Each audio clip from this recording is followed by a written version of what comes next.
Feel কৰে যেন তেওঁ কাষত আহি পেলাই ল'ৰাজন ৰখি আছে, টোপনিতে ফিল কৰে আৰু হঠাৎ সাৰ পাই যায়, চিঞৰ বাখৰ কৰে আৰু কেতিয়াবাতো বিচনাৰ পৰা বাগৰি পেলাই পৰিও যায়। আৰু সেই মানুহগৰাকীৰ মানসিক অৱস্থাটো কেনেকুৱা হ'ব পাৰে সেইটো আমি সকলোৱে বুজিব পাৰোঁ। নেক্সট ডে মই ফিল কৰিছোঁ ইমানেই শুইছে। যোনদিনাখন ফাৰ্ষ্ট মই মানে তেওঁক বাৰ্ছ দিছিলোঁ, বাৰ্ছ দি থকা সময়খিনি তেওঁ গম নাপায়।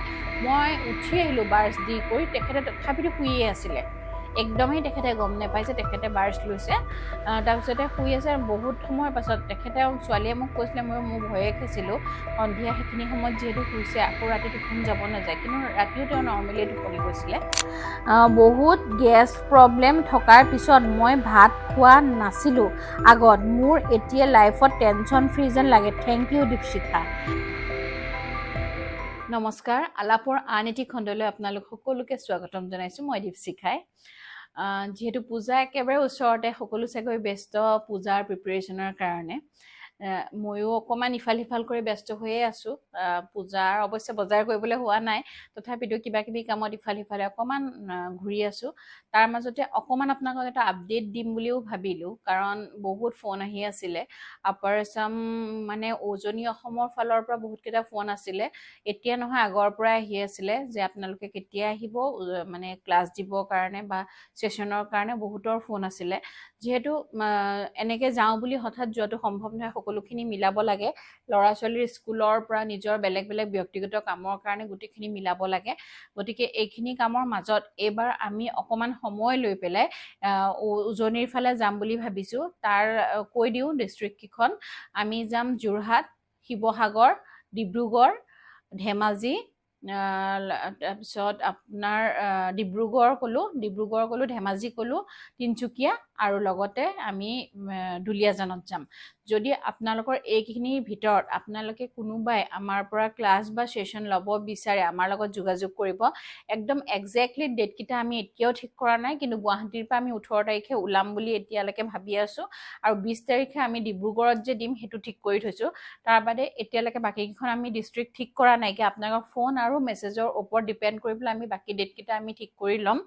গতিকে যিহেতু ডিব্ৰুগড়ৰ পৰা বহুকেইজনৰ ফোন আমাৰ মাজলৈ আহিছে, গতিকে সেইকেইটা ডেট আমি তেওঁলোকৰ সুবিধা অনুসৰি আমি 20 তাৰিখ ডেটটো তেওঁলোকৰ লগত মিলাই থৈছোঁ। গতিকে আপোনালোকৰো যদি বহুতে যিহেতু আমাৰ লগত ফোন আৰু মেছেজ আছে বা তেওঁলোকৰ লগত আমি পাৰ্চনেলিও যোগাযোগ কৰিম।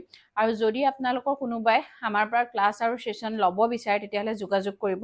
এইবাৰ মোৰ লগত যাব ৰণিতা বা আৰু মই যাম আপোনালোকৰ ওচৰলৈ, বিভিন্ন জেগালৈ আপোনালোকক লগ পাম, আপোনালোকৰ লগত কথা পাতিম আৰু ক্লাছ আৰু ছেশ্যন দিম। এইখিনি আছিলে আমাৰ এইটো মাহত আমি লৈ থোৱা ক্লাছ আপডেট। তাৰ মাজত যদি গুৱাহাটীতো আমাৰ ক্লাছ ওলাই থাকে আমি কৰি থাকিম। আমাৰ লগত পাৰ্চনেলি যোগাযোগ কৰিলেই হ'ল, যিহেতু আমাৰ ফোন নাম্বাৰকেইটা দিয়াই থাকে। আৰু এইখিনিতে আৰু এটা কথা ক'বলৈ ওলাইছোঁ। যোৱাটি খণ্ডত মই এগৰাকী মোৰ ক্লাইণ্টৰ কথা কৈছিলোঁ। তেওঁ ডিভোৰ্চৰ পৰা কেনেকৈ মানে ডিভোৰ্চ পৰ্যায়ৰ পৰা কেনেকৈ তেওঁ ঘূৰি আহিছে সেইটোৰ বিষয়ে কৈছিলোঁ। আৰু মই কৈছিলোঁ যে স্ক্ৰীনশ্বটটো পাৰিলে মই লগাই দিম, কিন্তু লগাই দিয়া নহ'লে, মোৰ কিবা কাৰণত থাকি গ'ল এডিটিঙৰ সময়ত। যেতিয়া তাই চোৱাৰ পিছতে তাই মোক ফোন কৰি পেলাই ক'লে যে দীপশিখা, মই তোমাক ধুনীয়াকৈ লিখি দিম গোটেই কথাখিনি, তুমি এবাৰ প্লিজ শ্বেয়াৰ কৰিবা, যাতে মোৰ লগতে বেলেগৰো সুবিধা হয়। গতিকে মই আজি তাইক কোৱা কথাখিনি, তাই কিমান ফূৰ্তিত আছে, তাই মনটো সলনি হৈছে, সেইখিনি যিহেতু তাই মোলৈ ধুনীয়াকৈ দীঘলকৈ লিখি পঠিয়াইছিলে, সেই গোটেই কথাখিনি মই আপোনালোকক স্ক্ৰীনশ্বটটো লগাই দিছোঁ। আপোনালোকে সেইটো চালেই নিশ্চয় তাত মই যিমানখিনি কৈছোঁ তাতকৈ হয়তো আৰু অকণ বেছি ভালকৈ তাইৰ ভাষাত বুজি পাব পাৰিব। গতিকে এইটো কওঁ যে এক্সেছে সঁচাকৈ মানুহৰ জীৱনত সলনি আনিছে, আৰু মই সেইটোৰ মাধ্যম হ'ব পাৰিছোঁ, কাৰণ বহুত মানুহক মই তেনেকৈ সলনি কৰিব পাৰিছোঁ। মই যিটো মোৰ তাইৰ মানে লগৰ নহয়, আচলতে এক্সেছৰ থ্ৰুৱেদি মোৰ চিনাকি, তাই যিটো মোক মেছেজ কৰিছিলে সেই মেছেজটো মই আপোনালোকক এবাৰ পঢ়ি শুনাব বিচাৰিছোঁ। ছাইডত মই স্ক্ৰীনশ্বটটো লগাইও দিম বাৰু, কিন্তু মই পঢ়ি শুনাব বিচাৰিছোঁ। তাই দিছিলে, থেংক ইউ দীপশিখা, তোমাৰ পৰা বাৰ্ছ লৈ অহাৰ পিছত নিজৰ সুখবোৰ ঘূৰি আহিব ধৰিছে। ফ্ৰম মাই চাইল্ডহুড, লোকৰ ভাষাত মই আকুৰগোজ টাইপ আছিলোঁ। সৰু সৰু কথাত বহুত খং খং আছিলে। বেলেগে কি ক'ব সেইলৈ মই হিচাপতকৈ বেছি ভাবিছিলোঁ, য'ত মই নিজৰ সুখবোৰকো মাৰিছিলোঁ। আফটাৰ মেৰেজ লাইফটো বহুত ডিষ্টাৰ্বেঞ্চ হ'ল।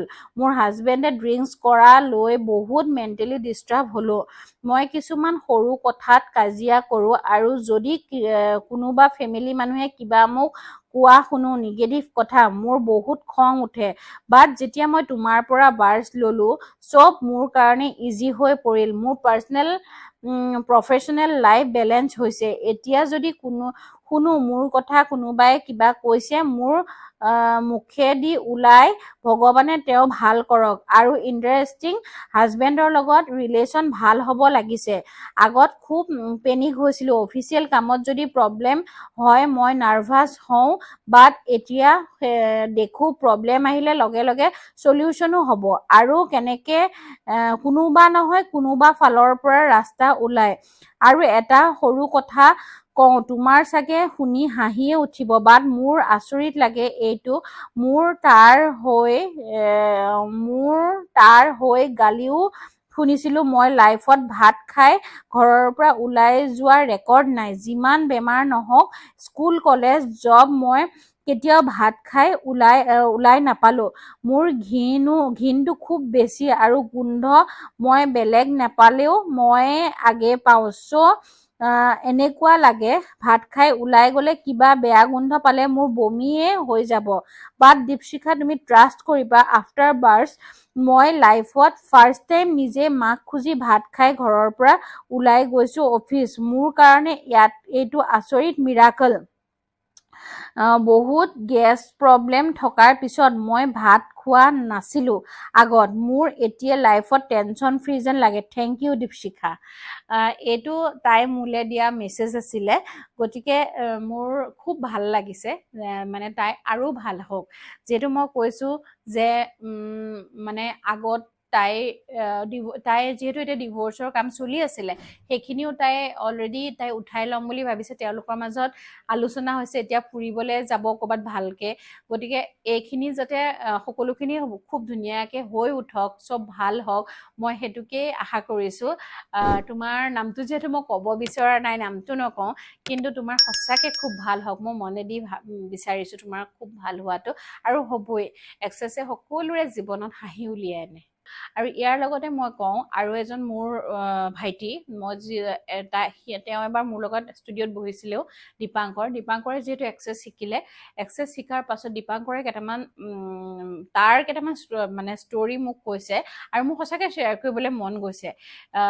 তাৰ এজন ক্লাইণ্ট আছে টিহুৰ, নলবাৰী টিহুৰ। তেখেতৰ যিগৰাকী মহিলাই তেওঁৰ পৰা বাৰ্ছ লৈছিলে দীপাংকৰৰ পৰা, তেখেতৰ দুজন, তেওঁৰ হাজবেণ্ড আৰু তেওঁৰ ল'ৰাক তেওঁ হেৰুৱাইছিলে, খুব কম দিনৰ ব্যৱধানত হেৰুৱাইছিলে। আৰু তেখেতে মানসিকভাৱে একদম ভাৰসাম্য হেৰুৱাই পেলোৱাৰ নিচিনা হৈছিলে।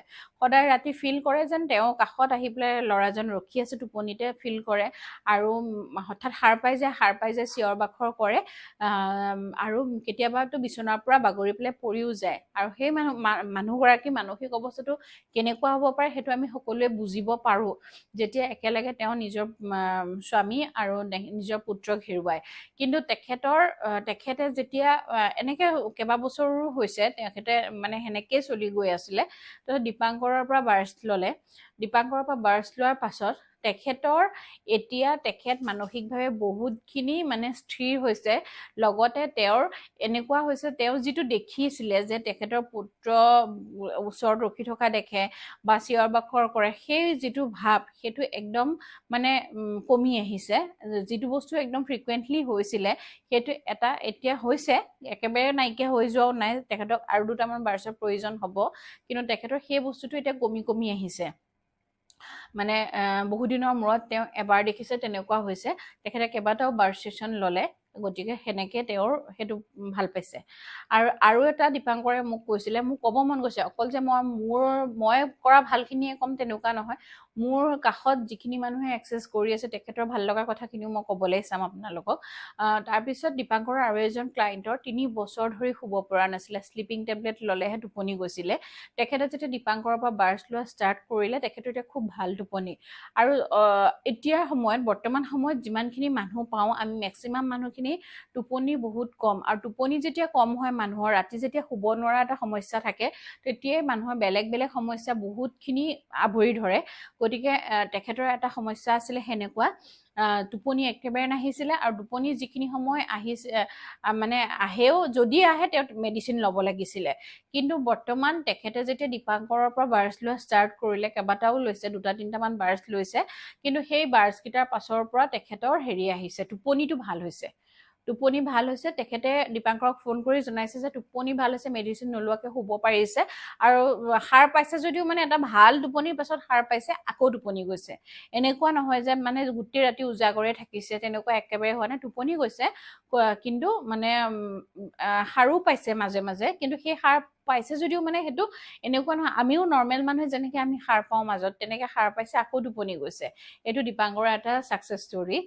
আৰু মোৰ এটা ক'বলৈ ওলাইছোঁ, মই এগৰাকী বৰ্মা বুলি মাতো মই তেখেতক, বৰ্মাগৰাকীক মই বাৰ্ছ দিয়া ষ্টাৰ্ট কৰিছিলোঁ।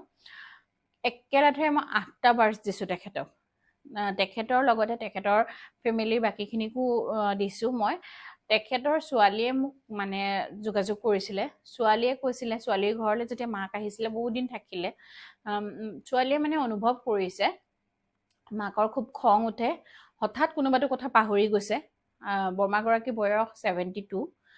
তেখেতে হঠাৎ কোনোবা এটা কথা পাহৰি গৈছে। পাহৰি যোৱা কথাটো এনেকুৱা হয়, যদি ৰাতিপুৱা 10-11টা বজাত যদি তেখেতক একাপ চাহ দিয়ে, তেখেতে কয় ৰচোন মই ভাত খাই উঠিছোঁহে, অথচ ভাত খোৱাই নাইকিয়া, মই ভাত খাই উঠিছোঁহে, এতিয়া নাখাম, মই অকণ দেৰিকৈ খাম। আকৌ অকণমান দেৰিকৈ যেতিয়া দিবলৈ ওলায় তেতিয়া তেখেতে কয় নহয় মই এতিয়া চাহ নাখাওঁ, এতিয়া মই নাৰিকলৰ পানীহে খাম, মইতো চাহ খাম বুলি কোৱা নাছিলোঁ। এনেকুৱা অকণ অকণ সৰু সৰু তেখেতৰ আৰম্ভ হৈছে, আৰু খুব খঙাল, আৰু ইমান মানে ভাল লগা মানুহজনী। পিছলে মোৰ খুব ভাল লগা এগৰাকী মানুহ, মোৰ লগত এতিয়া খুব ভাল ফোনতো যোগাযোগত থাকে।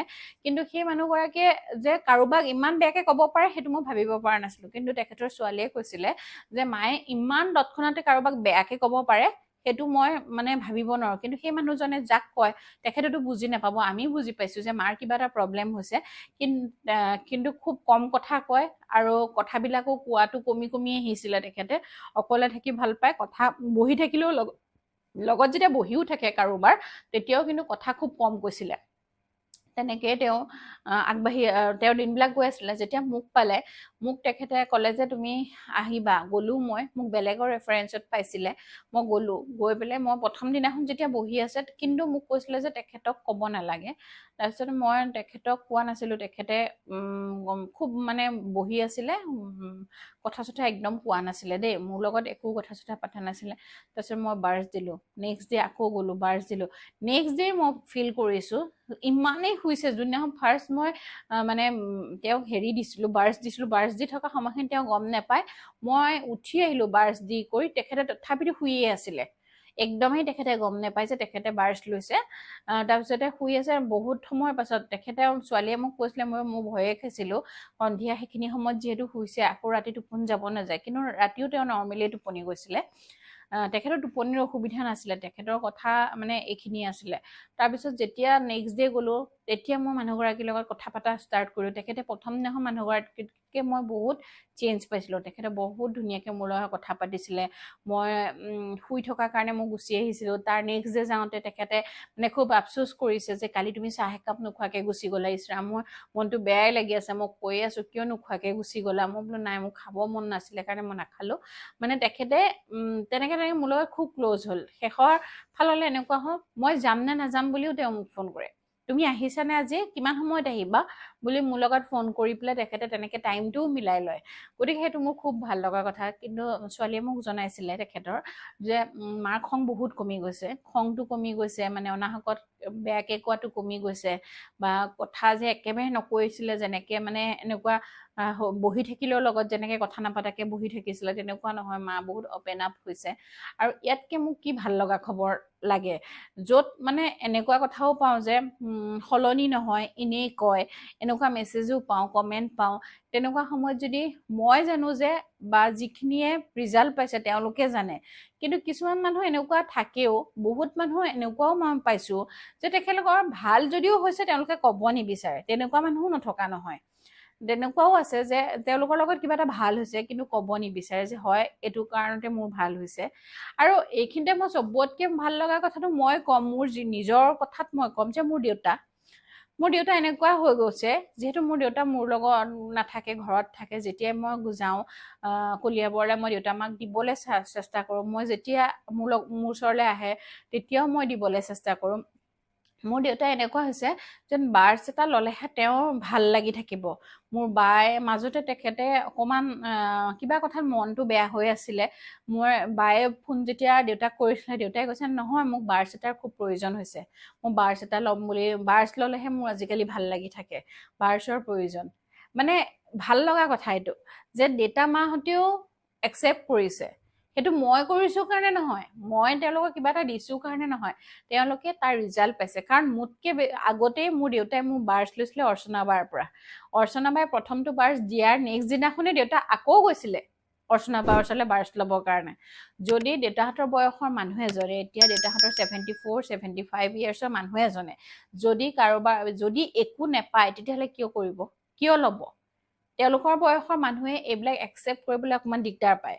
তাত মোৰ দেউতা কিন্তু প্ৰথমটো বাৰ্ছ লৈ অহাৰ নেক্সট দিনাখনে তেতিয়া মই কৰাই নাই মই বাৰ্ছ শিকাই নাই তেতিয়া নেক্সট ডে আকৌ গৈছে সেইটো মানে মই উদাহৰণটো এইটো কাৰণে দিছো যে মই মোৰ ঘৰৰ মানুহেতো ক'ব ন মই বাহিৰত কৰি আছো বাহিৰৰ মানুহখিনিৰ কাৰণে কৰি আছো বহুতেতো বিজনেছ বুলি ভাবে আচলতে পইচাটো লওঁ সেইটোও সঁচা কথা কাৰণ মই এটা সময় দিছো কাৰোবাৰ কাৰণে কাৰোবাৰ কিবা এটা ভাল কৰিবলৈ চেষ্টা কৰিছো তাত মই পইচা লৈছো বিনিময় লৈছো সেইটো একো বেয়া কথাও নহয় কিন্তু মোৰতো ঘৰৰ মানুহখিনিৰ লগত বিজনেছৰ কথা নাথাকে গতিকে মই এইটো কাৰণত মই কথাটো কৈছো যে মোৰ ঘৰৰ মানুহে ভাল পাইছে মোৰ দেউতা মায়ে ভাল পাইছে সেইটো একচেপ্ট কৰিছে আনকি মোৰ শাহু মায়েও মই যেতিয়া বাৰ্ছ শিকোৱা ষ্টাৰ্ট কৰিলো শাহু মায়েও মোৰ পৰা বাৰ্ছ শিকিছে কিয় কিবা এটাতো নিশ্চয় মোৰ লগত দেখিছে বা মই যেতিয়া মাক বাৰ্ছ দিছিলো কিবা এটা নিশ্চয় পাইছে এতিয়া মায়ে কয় যে মোৰ ইমান ভাল টোপনি মোৰ কোনোবা নহয় চিন্তাই হৈ যায় কেনেকৈ মোৰ ইমান ভাল টোপনি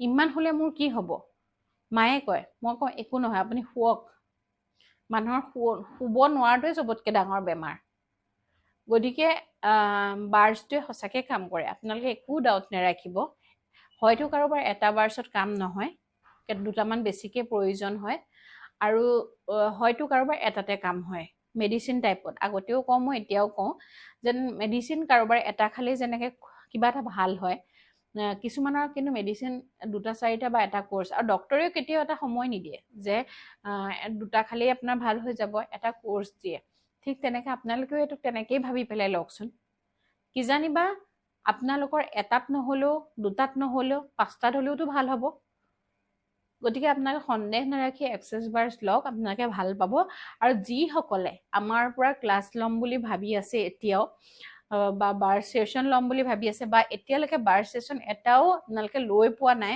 তেওঁলোকে আমাৰ পৰা বাৰ্ছ ল'বলৈ আহক আমি গৈ আছো আপোনালোকৰ গুৱাহাটীততো দিওঁৱেই মই মোৰ গুৱাহাটীৰ ঘৰতে এটা মোৰ এক্সট্ৰা ৰুমেই আছে য'ত নেকি মই বাৰ্ছ দিওঁ আৰু যিহেতু আমি গৈ আছো গুৱাহাটীৰ বাহিৰত আপাৰ আছামত গৈ আছো গোটেই কৈ দিলো জিলাকেইখনৰ কথা ক'ত ক'ত আমি যাম 18 তাৰিখে আমি ওলাম 19 তাৰিখে ডেটটো ঠিক হোৱা কোন জেগাত দিমটো ঠিক হোৱা নাই আপোনালোকৰ ফোন আৰু আপোনালোকৰ ৰেছপন্সৰ ওপৰত আমি ঠিক কৰিম ক'ত আমি দিম কিন্তু 20 তাৰিখে আমি ডিব্ৰুগড়ত থাকিম গতিকে আপোনালোকক জনাইছো য'তেই আপোনালোকে ল'বলৈ সুবিধা হৈছে বা আপোনালোকে বিচাৰিছে ধেমাজি ডিব্ৰুগড় যোৰহাট শিৱসাগৰ, দুলীয়াজান, তিনচুকীয়া এই সকলোখিনিৰ পৰা আপোনালোকে আমালৈ ফোন কৰক, আমালৈ মেছেজ কৰক। আমাৰ নাম্বাৰকেইটা আপোনালোকক দি থোৱা আছে। মোৰ নাম্বাৰটো হৈছে 8486392528। এইটো মোৰ নাম্বাৰ। লগতে মোৰ লগত যাব ৰণিতা বা ৰণিতা বাৰ নাম্বাৰটো, মোৰ হাজবেণ্ডৰ নাম্বাৰটো আপোনালোকক দি থোৱা থাকিব। আপোনালোকে এই 3টা নাম্বাৰৰ ভিতৰত ফোন কৰিলে বা মেছেজ কৰিলে আপোনালোকে আমাক পাব। গতিকে এইকেইটা নাম্বাৰত ফোন মেছেজ কৰি আপোনালোকে আপোনালোকৰ ছিটটো বুকিং কৰিব পাৰিব। আমি গৈ আছোঁ, আপোনালোকক একদম লগ পাম। বাৰ্ছ সেশন দুইটা আমাৰ পৰা একদম খুব সুন্দৰকৈ ল'ব পাৰিব। এক্সেছ বাৰ্ছ শিকি লওক। শিকি ল'লে মই এইটো নকওঁ যে শিকিলে বেলেগ কথাত মই কোৱা নাই, যিসকলৰ ঘৰতেই নিজৰ প্ৰব্লেম আছে, এটা বাৰ্ছ দি আমি গুচি আহিম, কিন্তু তেওঁলোকে সেই বাৰ্ছটো যদি শিকি লয় তেতিয়াহ'লে আপোনালোকে নিজৰ ঘৰত, নিজৰ ঘৰখনৰ মানুহকেইজনৰ লগতে, নিজৰ লগতে আৰু বহুতৰে আপোনালোকে ভাল কৰিব পাৰিব। গতিকে মই বিচাৰোঁ যে প্ৰত্যেকখন ঘৰত এজন মানে প্ৰেক্টিশ্যনাৰ থকাটো খুব জৰুৰী এক্সেছ বাৰ্ছত। আৰু এক্সেছ বাৰ্ছৰ এইটোৰ পাছতো মই আৰু এটা পটককৈ মনত আহিছে, এইটো যেতিয়া মই শ্বুটিংটো কৰি আছোঁ, মাজতে মোলৈ এটা ফোন আহিছিলে টিহুৰ পৰা। মই টিহুত শিকাই আহিছিলোঁ। তাৰে এগৰাকীক মই যে শিকাইছিলোঁ, তেখেতৰ ঘৰত বহুত প্ৰব্লেম। তেখেতৰ হাজবেণ্ডৰ লগত তেওঁৰ একদম মানে নিমিলা এটা মানে কথা, তেখেতৰ কোনো পধ্যেই নিমিলে। তেখেতৰ হাজবেণ্ডে বহুত বেছি ড্ৰিংকছ কৰে, যিটো কাৰণে তেওঁলোকৰ ঘৰত অশান্তি, খুব অশান্তি। গতিকে তেখেতৰ হাজবেণ্ডক তেওঁ দিব পাৰিব বুলি আশা কৰা নাছিলে, কিন্তু তেওঁ মোক কৈছে যে মোৰ হাজবেণ্ডে খুব ধুনীয়াকৈ একচেপ্ট কৰিছে, লৈছে, আৰু সেই বস্তুটোৱে তেখেতে সুখ পাইছে। গতিকে সলনিটো তেওঁ যে ভাবি থকা কথাটো সঁচা নহয়, আমি যিবিলাক কথা যে ভাবি থকা কথাটো যে চব কথা সঁচা নহয়, আমি যেনেকৈ বিচাৰিম এক্সেছৰ পাছত আমাৰ লাইফটো আমি তেনেকেই কৰি ল'ব পাৰোঁ, এইটো তাৰ এটা উদাহৰণ। গতিকে আপোনালোকে সকলোৱে শিকক, ভাল পাব। এক্সেছ কৰি, এক্সেছ শিকি, এক্সেছ বাৰ্ছ লৈ আপোনালোকে সকলোৱে ভাল পাব। মই আশা কৰিছোঁ আপোনালোকৰ পৰা সেনেকেই আমি ফোন আৰু মেছেজ পাম। আপোনালোকে বহুতৰ নাম্বাৰ আমি আচলতে ছেভ নকৰিলোঁ, নাৰাখিলোঁ আমি। গতিকে মই আকৌ এবাৰ এনেকৈ আপোনালোকক জনাই দিছোঁ যে আমি যাম। আৰু আমি গুচি অহাৰ পাছতো বহুতে ফোন কৰে, ল'ম বুলি ভাবি আছিলোঁ, আপোনালোকে কেতিয়া আহিব। আগতে যেতিয়া যাওঁ তাৰপিছতো তেনেকৈ বহুত ফোন পাইছিলোঁ, কিন্তু যোৱাৰ ডেট ঠিক নাছিল কাৰণে আমি বহুতৰ নাম্বাৰ ছেভ নকৰিলোঁ। গতিকে এই ভিডিঅ'টোৰ যোগেদি যদি আপোনালোকে পাইছে তেনেকৈ আমাক, তেতিয়াহ'লে আপোনালোকে আমাক যোগাযোগ কৰক। আৰু যিসকলৰ নাম্বাৰ মোৰ ওচৰত আছে মই তেখেতসকলক পাৰ্চনেলি যোগাযোগ কৰিম। গতিকে আপোনালোকে আহক, বাৰ্ছ লওক, ক্লাছ লওক, আৰু নিজৰ জীৱনটো ধুনীয়াকৈ নিজৰ মতেদি সুন্দৰকৈ সজাই লওক। ধন্যবাদ। আজিলৈ মই এইকেইটা কথাই ক'বলৈ আহিছিলোঁ। আৰু বহুত ছাকচেছ ষ্টৰিজ আছে, লাহে লাহে মই কৈ থাকিম, এনেকৈ দি থাকিম। গতিকে আপোনালোকে এনেকৈ আমাৰ পৰা পাই থাকিব, ছাকচেছ ষ্টৰিজো পাব, ডেট পাব, লগতে আমি বিভিন্ন অনুষ্ঠানবিলাকো আপোনালোকক লৈ আগবঢ়াই নিম আলাপৰ যোগেদি। অকণমান কিবাকিবি কাৰণত আমি আলাপত বেলেগ অনুষ্ঠানসমূহ আনিব পৰা নাই, মোৰ নিজৰ কিছুমান অসুবিধাৰ কাৰণে। যেতিয়াই সময় পাইছোঁ মই তেতিয়াই এনেকৈ অকলে কৰি ল'ব পাৰিছোঁ, কিন্তু সময় মিলাবলৈ মোৰ অকণমান অসুবিধাৰ কাৰণে আলাপৰ বেলেগ অনুষ্ঠানবিলাক আনিব পৰা নাই। খুব সোনকালে আপোনালোকৰ ওচৰলৈ লৈ আহিম। আৰু আলাপক চাই থকাৰ বাবে অশেষ ধন্যবাদ। আলাপ চেনেলটি আপোনালোকে ছাবস্ক্ৰাইব কৰি দিব ইউটিউবত, আৰু ইনষ্টাগ্ৰাম আৰু ফেচবুকত আপোনালোকে ফ'ল' কৰি দিব আপডেটসমূহ পাই থাকিবৰ কাৰণে। ধন্যবাদ।